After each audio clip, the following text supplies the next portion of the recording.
Hey everyone, Mr. Happy here, and in this video we're going to be taking a look at some updates to the patch 7.3 site. We literally just had a live letter yesterday. They couldn't have just included some of this there. Heck, one of the armor sets they didn't show yesterday, I was like, oh, we'll just wait to see it on the special site, and I've already been told that it's actually here. So let's take a look at what's new, see all the new screenshots. I already know what armor set was added here because my Discord was talking about it.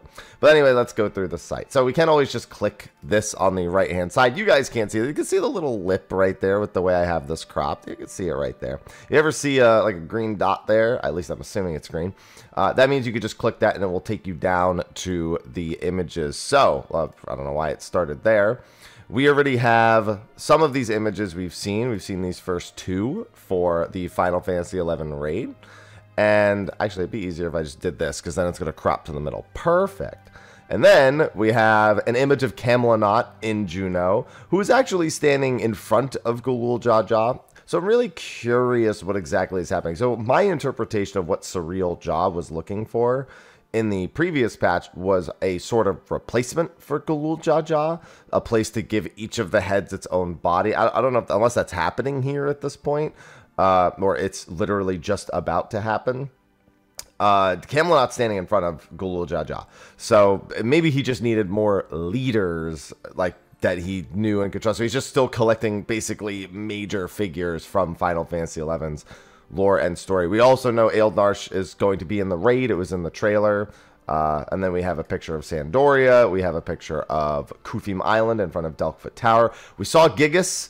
We all know for certain, again, there's no more debate. Like I said, Delkfoot has an actual tower. Phaeon's tower is collapsed on itself. Even though this looks a lot more like Busadine Glacier, it is indeed Kufim Island outside of Delkfoot Tower. Then we get another image of a fight. I should have predicted this. This actually should have been, and I know people who have, and they're going to be like, I thought it was that, because I have seen people predicting it. This is Final Fantasy XI's interpretation of Omega on the left and Ultima on the right. And this specific instance is actually the mission 6-4 for the Chains of Promethea expansion. You have to fight against these 5 mammoth-looking figures, and then you have a fight against Omega, and then a fight against Ultima. There are encounters in the game where you fight them together, but this is just kind of bashing them both into one battle. And this is leading into another major event that will eventually get us to C, which is where I think the final bit, the final walk, is actually going to take place.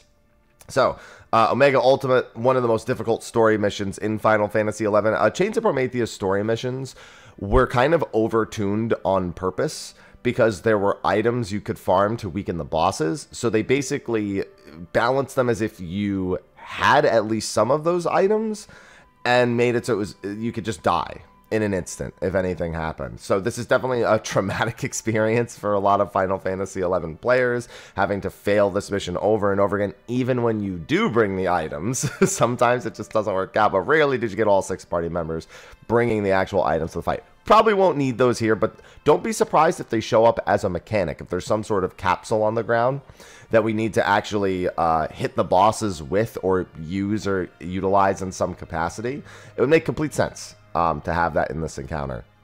And then we have the armor sets. So the armor set on the left is Shantoto and the Errant set. Those are 2 sets from, I forget Shantoto's actual name. I think it's the Friar's Robe or something. But it's the Friar's Robe and the Errant set on the left. Shantoto most notably for the one on the far left. On the far right, we have the Dancer Artifact and Dancer Relic gear from Final Fantasy XI, which is almost certainly going to be like aiming and scouting, I'm going to assume, on that front. That's probably the aiming and scouting set. The far right specifically belongs to the main protagonist in that of Lilith from the Wings of the Goddess expansion. For those who have completed it, Wings of the Goddess is often a favorite in terms of its story and its villain, which is why some people are hoping for Lady Lilith to show up when we do go into the 3rd walk, especially given she actually has ties to the Walk of Echoes, which has been directly referenced here in Final Fantasy XI's raid. But the artifact set's the far right one, and the white topped one is the relic set. or their AF2 if you'd prefer another term. Then we have Prisha's set on the Lalfell, definitely the striking set, so no surprises there. And then we have the tank and maiming set, I'm assuming. I'm great. I wish I had predicted this because Zaid is one of the game's more popular characters. He is a Dark Knight. He is the Dark Knight quest giver initially as well. And I've mentioned him several times across talking about the Shadow Lord's history, talking about the brothers. He's in a ton of those cutscenes, especially in the early portions of the game. And he's one of the only major figureheads from Bastok itself. So I'm assuming that is the tank set on... I don't know if it's the one on the right or the one on the left. But one of those is the tank set, and one of those is probably the maiming set. But I'm really glad to see that set making its way into the game. That is a classic, and very glad. Enjoying these a lot better than the Archangel sets altogether. A lot of them are, again, major figureheads or interpretations of them with alternate color sets from Final Fantasy XI's universe. And they're just good sets overall. So that last set with Zaid gets my full approval. Then we have the Meso Terminal. There's nothing new here. We went over that last time. The Trial, they're not going to show us anything. The Unreal, I guess this didn't have an image before. But yeah, I mean, we already knew that Seiryu was the Unreal, so there's no surprises there. And then this description is always exactly the same, except that it replaces some of the description. It's like, oh, you recall the auspicious Seiryu and his single-minded desire to destroy his loathed foe. Yeah, there's some great voice lines in that fight. Then we have the weapon enhancement quests. So... that's interesting. One may look at that and think those are materia baubles. I am not so sure of that. I think those are 4 separate containers where we have gathered this light resource, and we are simply putting them on the device here. I don't know why Geralt is being completely consumed by the light, but we already know that there is a one-time step that you're going to have to grind out for this. They said that if you want to do it really fast, you can spam it out, and it's going to take a little while, but that more casual players can actually just log in daily, make a little bit of progress. To me, that screams Light Farm, and seeing some of these images definitely convinces me of that further. But after that, we know that there's going to be some sort of repeatable step. You know, I'm always against only tomestones. I feel like tomestones should always be there as an option, but there should be more ways for people to grind it out that isn't just tomes, because it's exhausting getting tomes. More exhausting than doing actual relics half the time. I'd rather do more Atmas than do relics than do tomestones almost any day of the week. But a combination of the two, now that's beautiful. So, as the tedium of life upon the Occult Crescent sets in, Geralt's focus once again shifts from smithing to his favorite tipple. Can he overcome this rum-tingled malaise and elevate the phantom weapons? Oh, so he's trying to go on a bender right now, and we're trying to get him out of it. Yo, Geralt, we got things to do, man. Come on now. Then we have some screenshots of Pilgrim's Traverse. After the live letter, I'm super excited for Pilgrim's Traverse. I was actually not very excited about Deep Dungeon. I had actually really low expectation. Like, I was going to do it, but like Eureka Orthos, that wasn't it, man. And, you know, they had already had 2 Deep Dungeons to learn from. Yeah, they hadn't done one in a while, but like, it was like, how did they slip up like this? It just isn't nearly as good as the other 2. But with their promises of what we've seen from Pilgrim's Traverse, I'm already infinitely more excited. They seem to have fixed the early part slog with the HP on the enemies, and they've added so much more accessibility and content, whether it just be Quantum for the hardcore like me, or even just adding all those extra checkpoints and mini practice goals and reasons for people to do it weekly in the challenge log. They've done so much to it that I'm genuinely super, super excited. So, we have this first image here with the little Floth minion who is, well, that's Ankh himself. He's just in his tiny form, not in his large form. True story, did you know that on the final boss of Don Meg, if you let Ankh transform when he's really low on health, he'll actually, like, transform into his helpless state, and he'll just kind of be free for the last little bit of the fight. This little Easter egg that only really happens in very specific circumstances, way less now than it used to happen, most likely. Then we have, of course, Feo Ul, you know, saying, giving us the cold shoulder more than anything is what it looks like. Actually, I don't know. That's not Feo Ul. That's just one of the other fairies. Sorry, it's been so long since I've seen the other fairies. I just refer to all fairies that give us a look like that to be Feo Ul. But that is most certainly Feo-ul, who is almost certainly about to have some very, very choice words for us before we go into the Pilgrim's Traverse. I'm loving the aesthetic of Pilgrim's Traverse. I love the mix of indoor and outdoor. It is far more whimsical and it fits that kind of fairy vibe. Inside we have the beautiful stained glass stuff, which will be reflected in the weapons themselves.